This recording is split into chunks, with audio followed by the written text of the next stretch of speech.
Ma, love! Oo! Ano na naman to? Inaaway mo na naman si Mama? Di ba nag-uusap na tayo? Ma, anong ginawa? Sabihin mo na lang yung totoo nang hindi puro ako yung napapagalitan.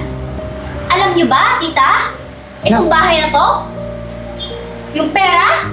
Ang kinikita namin? Oo, alam ko kung kanino. Saan? Sa anak niyo? Oo, sa anak ko. Gusto niyo malaman yung totoo? Alam ko na yung totoo kahit hindi mo sabihin. Ang totoo, Abra? Abra? tita? Ay, Opaw. Si Abra, nandyan ba? Nandun po sa kwarto. Napabisita po kayo. Dito na sana ako titira eh. Dito po sa bahay? Oo, Titira? dito na ako titira. Bakit po? Kala kasi- ko ba nandun po kayo sa probinsya? Oo, bala ko talaga sanang dalawin yung anak ko. Ay, nandiyan ka na pala. Ay, anak, Abra! Kamusta ka na, anak? Okay naman ho. Namiss kita. Ako rin ho. Pao, si Mama pala dito muna. 1 week lang naman. Teka, ba't ngayon ka lang nalalaman? Pagpigyan mo na kasi, syempre, alam mo naman, namimiss nga ako. Mama ko naman yan, di ba? Bye ko na. Teka po, bakit parang ayaw mo naman? Ay, hindi naman po, tita. Nagulat lang ako. Okay. Pero sabi mo 1 week. Sabi ni tita dito na daw siya titira. Tsaka na natin pag-usapan na. Pero sa ngayon, dito muna siya makikita. Anak, bitin mo sige ba po. Ang bigat kasi. Opo. Sige po, mauna muna po ako. Sige. Pasok na ako Sige, sa trabaho. Ingat ka lang. Bye-bye. Mag-ingat ka, ha? Buti mo yung trabaho na yun. Gahanap pa lang ako ng Okay. trabaho. Buti naman, nagkatrabaho na, no? Opo, ano? Pagod po kayo, gusto niyo kumain muna. Ay, oo, anak! Tara po, namiss ko po kayo eh. Tara po. Ay, buti naman na yan. Nakapunta na kayo dito sa bahay namin. Oo, anak. Alam mo, ang ganda pala nitong bahay mo. Siyempre. Sobra! Natutuwa talaga ako kasi biruin mo na kapag patayo ka ng ganito kalaking bahay. Ay naman, alam mo naman ma, yung trabaho ko napakaganda. Tsaka malaki yung sweldo ko kaya yung bahay na to, talagang pinaghirapan ko. Kaya anak, alam mo ba, proud na proud ako sa'yo.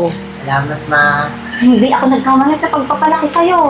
Bukod sa lumaki kang gwapo, masipag pa! Tignan mo naman tong anak ko na to Kaya talaga. kahit anong gusto niyo, sabihin niyo lang sa akin at orderin natin yung lahat. Naku, kaya ba yun na?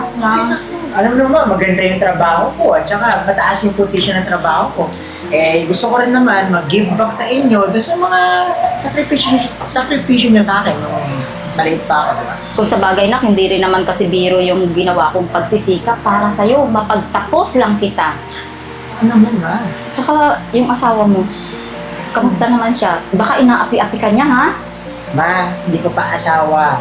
Girlfriend ko pa lang. Girlfriend Tsaka ka. hindi naman ako inaapin nun. Tsaka syempre, ako yung mas may authority sa kanya. Hindi na ako pwedeng apin. Mabuti naman kung Sa ganun. pamamahay ko siya, di ba? Tama. At saka dapat sa bahay na to, ikaw yung batas. Huwag mo siyang sinusunod, ha? Syempre naman. Ultimo medyas, huwag mong lalabahan. Siya dapat ang maglalaba. Oo ma, kasi tungkulin niya yan bilang babae.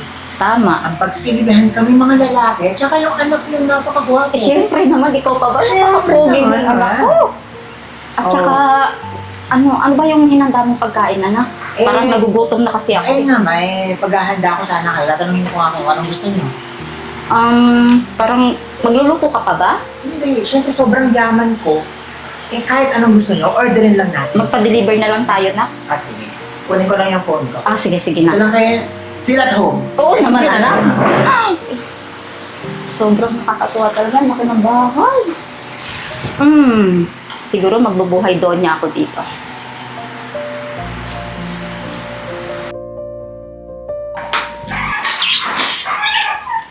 Oh, love. Nandiyan na pala. Kamusta trabaho mo? Okay lang. Parang wala ka ata sa mood. Ano nangyari ba? Ba't di mo sinabi sa akin na dito pala titira sa tita? Biglaan din kasi yun. Hindi ko na nasabi sa'yo kasi baka mamaya hindi ka pumayag. Alam mo naman gustong-gusto niya talaga makasama ako di ba? Alam mo naman na sobrang close namin dalawa. Inaintindihan ko naman yun, pero syempre kailangan ko rin malaman muna. Hindi yung nabibigla ako tulad kanina. Pasensya na, love. Sana naman maunawaan mo naman yung sitwasyon namin. Alam mo naman na malaki na tulong sa akin noon nung maliit pa lang ako. Eh, hindi ko kasi kaya na mawalay siya sa akin ng ganun katagal eh. Medyo naninibago pa ako eh. Tsaka ngayon lang naman yun, uuwi din naman yun sa kanila. Mga isang linggo lang naman sa ngayon. Sigurado ka bang isang linggo? Eh parang gusto niyang manirahan dito ng matagal eh. Paano kapag magpapakasal na tayo? Eh, madali na lang yun. Pero sa ngayon, huwag muna natin isipin yung mga bagay na sa future pa naman mangyayari. Eh, alam mo naman, mahal mo naman yung mama ko, di ba? Oo naman. Ay naman pala, love. So, huwag mo na masyadong isipin yun. Tsaka, minsan lang ito naman. Hindi naman ako sa nagdadamot. Iniisip ko lang, masyado kasing pabigla-bigla yung mga nangyayari, yung mga desisyon mo. Sana kinukonsult mo muna ako. Alam mo, sa susunod, magsabi ka na lang sa akin. Okay? Hindi yung ganito. Ayokong pag-awayan natin to. Kasi si tita naman din yun eh. Oo, mama ko. Tapos pag-aawayan natin, alam mo naman na mahal ko yung mama ko, di ba? Kaya nga, pero next time, okay? Next time, love. Sorry. Sige na, papalit pa ako. Sige. Puntahan ko muna si mama. Mm-mm. Bye.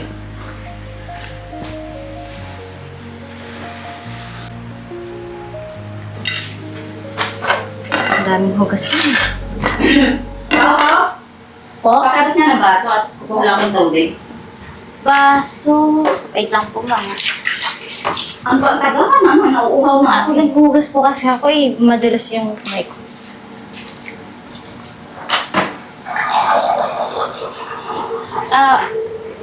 Kumain na po ba kayo? Naghanap ako ng ulam dun sa lamesa. Yun na nga eh. Yung niluto mo, ikaw ba niluto na? Opo. Bakit po? Wala naman kalasa-lasa. Ha? Hindi ko gusto. Nag-aaral ka ba ng culinary? Hindi rin. Eh, syempre. Alam mo ba yung anak ko, sanay yan sa masasarap na pagkain. Tapos ang ihahain mo, ganun lang? Eh, tita, wala naman po kayong problema sa pagkain. Actually, nagugustuhan niya naman po yung luto ko. Eh, syempre, tinitiis niya lang yun. Eh, ngayon, nandito ako, hindi na pwede yan. Ay, nako. Ito ang tubig niyo, oh. Iba din yung lasa. Di mo nalalasa. Mineral ba talaga to? Opo, mineral Eh, ba't lasang lumot? Eh, parang hindi naman po, tita. Tignan mo. Masela ng tiyan ko. Paano kung sumakit ang tiyan ko dito? Dapat, chine-check mo muna yung tubig niyo. Naku, Bago mo ko painumin. sige po, papapalitan na lang po namin yung tubig. Tsaka, magluluto na lang po ulit ako. At saka pwede bang humingi ng pera? Pero para saan po? May bibilihin akong... May nakita kasi akong bibilihin sa app, sa internet. Eh ngayon, mukhang bagay sa balat ko. Kaya pwede bang humingi? Mga 1.5 lang naman. 1.5 po? Oo. Naku, tita, na-budget na po kasi yung money namin dito eh. Pambayad na po yun sa ilaw tsaka tubig. Ano ba naman yan pa? Minsan lang naman ako hihingi. Ba't parang dinadamutan mo ko? Eh, kasi tita, wrong timing po eh. Alam niyo naman po, kailangan mag-budget tsaka Wrong nag-iipon. timing? O dinadamutan mo ko? Hindi po, tita. Hindi At po ganun. lilinawin ko lang ha, anak ko, ang nagtatrabaho. Nagtatrabaho siya sa malaking kumpanya at itong buong bahay na to. For your info, kanya to. Yung perang nasa iyo, kanya yan, di ba? Tapos hingi ako ng 1.5, di mo ako mapagbigyan? Ano to? Teka, tita. Madamot ka ba o sadyang dinadamutan mo ako at lumalabas na yung tunay mong kulay? Wait, Ipinapakita mo sa akin na ano? Tita, yung sinabi niyo po kanina, iyan po ba yung sinasabi sa inyo ni Oo. Abra? Yun ang sinabi ng anak ko. At saka ang anak ko, hindi yan magsisinungaling. At saka, don't wait me ah. Ngayon ko kailangan. Pengi ako 1.5. Wala po talaga, tita eh. Sorry po, siguro, manghihiram po muna ako. Tsaka ko po bibigay sa inyo. Hihiram? Kailan mo ibibigay sa akin? Ngayon ko nga kailangan, itas manghihiram ka pa. Mamaya po, lalabas po ako. Mag-withdraw ka ha. Dahil sinabi ng anak ko, meron naman kayong ipon, marami kayong ipon. Tapos 1.5, wala. Yung ATM, di ba may ATM ka dyan? Samahan na kita, kumain tuloy tayo sa labas, nagugutom ako. Tita, eh, hindi naman po para doon yun eh. Para sa kasal po yun eh. Yung ipon namin. Hindi naman po yun pang gastos-gastos ng sa kung saan eh. Di ba? Malaki naman ang kita ng anak ko. Sa 1.5, pagdadagdagan mo pa ba naman ako? Ano ba yan? Sige na, tita. Okay, ganun lang Tapusin pala. ko lang po to. Oh, sige, sige. Magbibihis na ako ah. Sige. Bye! Ang bait mo talaga.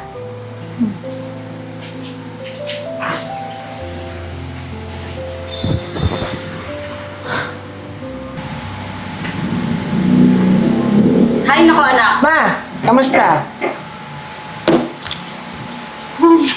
Bakit parang hindi maipinta yung mukha nyo? Sasya na ma, busy ako magtrabaho eh. Pero makikinig ako sa inyo. Alam mo ba kanina, nagpunta ako dun sa asawa mo. Humihingi Ma, ako ng ikakasal pa lang kami, fiancé. fiancé. Okay. Ano yan? Nangihingi ako ng pera. Sabi ko meron akong bibilihin online. Oh, Alam mo bang, anak, ba't ganun ugali niya? Ang damo. Hindi man lang ako binigyan. Tapos sinasabi ko lang naman sa kanya na yung ulam, hindi ko gusto. Tapos sabi ba naman niya, pagtsagaan mo yon, kung ano naman sa mesa, kainin mo. Sabi ba naman niya ito sa ma, akin? ganun po kayo? Oo! Ako ba naman anak, magsisinungaling pa sa'yo? Naku, malilintikan talaga sa akin yun ma. Alam mo naman na takot sa akin yun eh. Pagsasabihan ko yun mamaya. Tama yun anak, dapat matakot sa'yo. Tapos kanina, Ano pa akong ginawa, ma? pinagsasabi niya sa akin? Ano pong sabi sa Sabi niya, inyo? ang arte-arte ko daw. Maarte ba ako, nak? Hindi ma. Ang sarap ng sampalin yung mukha eh. Ay, huwag naman ma. Pero Sige, ako na syempre- bahala sa Siyempre, kanya. nakapagpigil naman ako na. Kasi Mabuti hindi naman ako ganong klaseng tao, di ba kilala mo ko? Oo, ma'am. Masyado kayong protective, diba? Oo. Eh, ang akin lang naman anak, gusto ko lang naman magkasundo kami, pero bakit siya ganun? Hindi niya ako pinapakitaan ng maganda. Tsaka anak, ba't ganun yung ugali mo? Bakit ho? Mabuti lang siya kapag kakaharap ka, ha? Kaharap ka. Pero pag kaming dalawa na, kung ano-anong kasamang ugaling na pinapakita niya, pakitang tao, lalo pagdating sa pera, ang tao talaga nakikita mo kapag ang tunay na ugali pagdating sa pera. Ha? Mano man lang yung bigyan niya na ako kaagad. Total naman, may ipon kayong dalawa, di ba? Meron. Ang dami. Sabi ko sa kanya, tara na. Pinag-antay pa ako. Imbis na Saan ho? mataranta siya, mag-withdraw kami. Dahil nga yung sa order ko. Imbis na Eh. mataranta siya, sabi niya, tatapusin ko lang to. Buti kung sa mahinahon niya sinabi sa akin, ha? Tatapusin ko lang to. Di ka ba makapag-antay? Matanda ka? Sabi sa Eh, akin, ganun ho. minatanda pa niya ako, kapal lang mukha. Sige ma, kakausapin ko talaga yung jowa ko na yun. Ako bahala ho sa inyo, ha? Pero naku, kung sasaktan na ka. Ay, oo, hindi naman ho. Pero isang salita ko lang doon, magtitino ho yun. Sige na ma, Ayoko naman kasi magkaaway kayo nang dahil sa akin. hindi naman Gusto ko ma. lang naman sana kung ano yung pakikitungo niya sa'yo na mabuti. Ganun din naman sa akin. Naintindihan ko naman ho. Kakausapin ko ngayon para Kausapin matigil na to. Barubal yung ugali eh. Sige ma, ako na bahala. Kumalma muna kayo. Kain kayo kung anong pagkain dyan. Balikan ko na lang po kayo. Nasaan lumot yung tubig. Sige Sinabi po. ko din sa kanya yun, tapos sinigawan niya ako. Sige ma, basta lahat ng reklamo nyo, aayusin ko. Ha? Alam mo naman, kayo yung number 1 para sa akin. Ay, salamat anak ha. At Oo naman, concern ka sa akin talagang. Siyempre ito naman. talaga yung little boy, little boy. Siyempre naman. Ah, sige ma, kausapin ko lang yun. Lakit talaga sa akin yun. Sige anak, kausapin mo. Dito na muna kayo.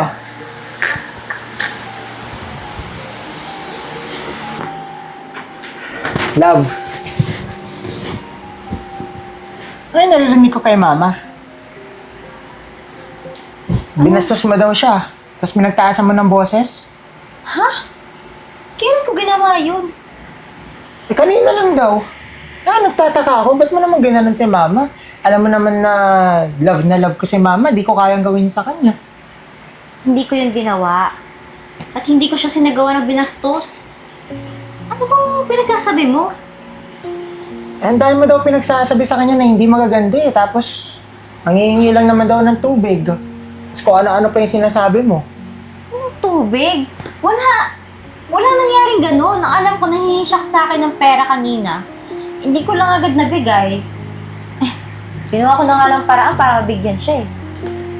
Eh, huwag mo naman, magalit sa kanya. Alam mo naman na di ko ginagawa yun sa kanya eh. Pwede mo naman siya kausapin ng maayos. Di mo naman kailangan magalit, di ba? Love, kinausap ko siya na maayos kanina. Tsaka, teka, ano yung sinasabi niya na ikaw yung may-ari ng bahay na to at sa'yo yung pera. Kaya nga siya humihingi sa akin. Kasi akala niya, sa'yo yun. Eh, love, sinabi ko lang naman yan para hindi siya ma-disappoint sa akin eh. So sinasabi mo nagpanggap ka? Ha? Hindi Pinaganda mo lang yung sarili mo sa kanya na ikaw yung mapera sa atin, ikaw nagtatrabaho, ganun. Hindi naman. Ang akin lang naman, ayokong makita niya na hindi maganda yung kalagayan ng anak niya. Na parang siya pa yung under dito. Eh, alam mo naman na ayokong ganun yung maging tingin sa akin ni mama eh. Mataas kasi yung expectation sa akin ni mama eh. Alam mo naman na, intindihan mo naman yun, di ba, love? Eh, alam mo naman na sa ating dalawa, ako yung malas sa buhay eh. Ikaw lang naman yung meron ako. Siyempre, sasabihin ko kay mama na, kunwari, ako yung may-ari ng bahay. Pwede ka naman muna sumakay, di ba? Eh, paano ako? Ano, taga-intindi na lang ako? Sasakyan ko na lang trip nyo, ganun. Sa ngayon lang naman yun, love. Eh, di ba nga katulad ng sinabi ko, hindi naman siya magtatagal dito ng ganun kahaba eh. Mga 1 linggo, 2 linggo, aalis na rin naman si mama. So, kailan mo sasabihin? Yung totoo? Ha? Hindi ko pa alam. Malabo pa yan. Pero sa ngayon... Anong malabo? Sabihin mo na. Hindi yung ganito. O sige, sino ang pipiliin mo? Ako o siya? Sino mahihirapan sa atin? Love, mahirap sagutin yan. Pero wag na natin usapan yung ganyan. Pagkausapin ko na lang si mama. Bahala ka. Ikaw mag-decide. Sige na, magpahinga ka na.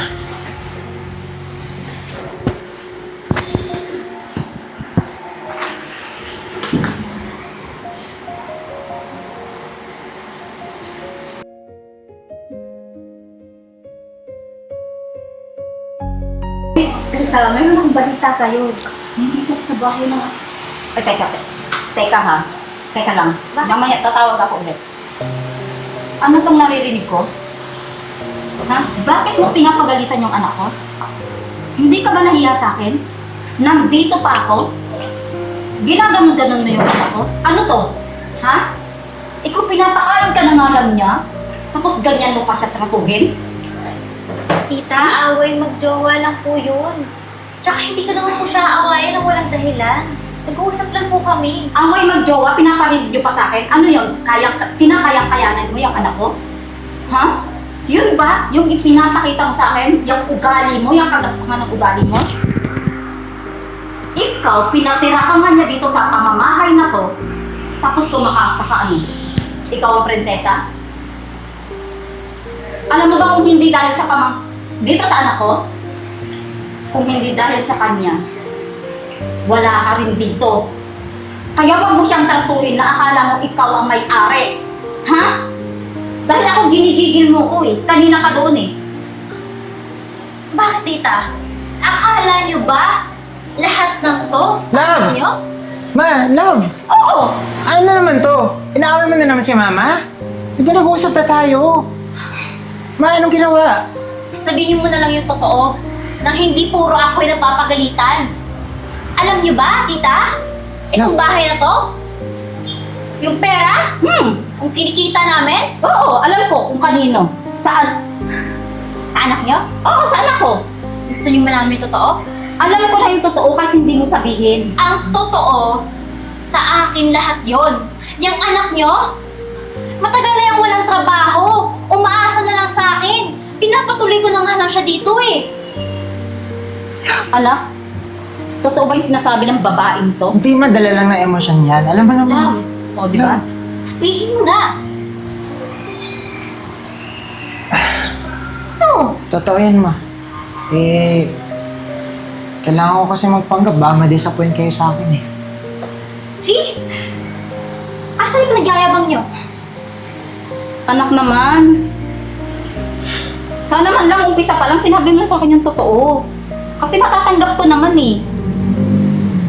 Hindi yung nagpanggap ka na mayaman ka. Tapos hindi naman pala. Hindi naman kitang pinalaking ganun, di ba? Hindi ba talaga, tita? Siyempre hindi. Hindi ba kayo yung mataas sa expectation sa kanya? Alam mo, mataas ang expectation ko sa anak ko. Kasi pinagtapos ko siya ng engineer. Anak, phone mo. Abra, alam mo hindi ko na kaya to. Ano yung sabihin? Huwag na lang natin ituloy yung kasal. Love, huwag naman ganon. Pinaplanuhan na natin yun eh. Huwag na. Alam mo, tsaka ka na lang bumalik kapag kaya mo na magdesisyon sa sarili mo. Nang hindi ka na dumidepende dito sa nanay mo. Ano ka ba, 18 years old? Love, pag-usapan naman natin to. Ayoko na. Tapusin na lang natin to. Love, huwag naman ganon. Tapusin na natin to. Umalis na kayo sa bahay ko.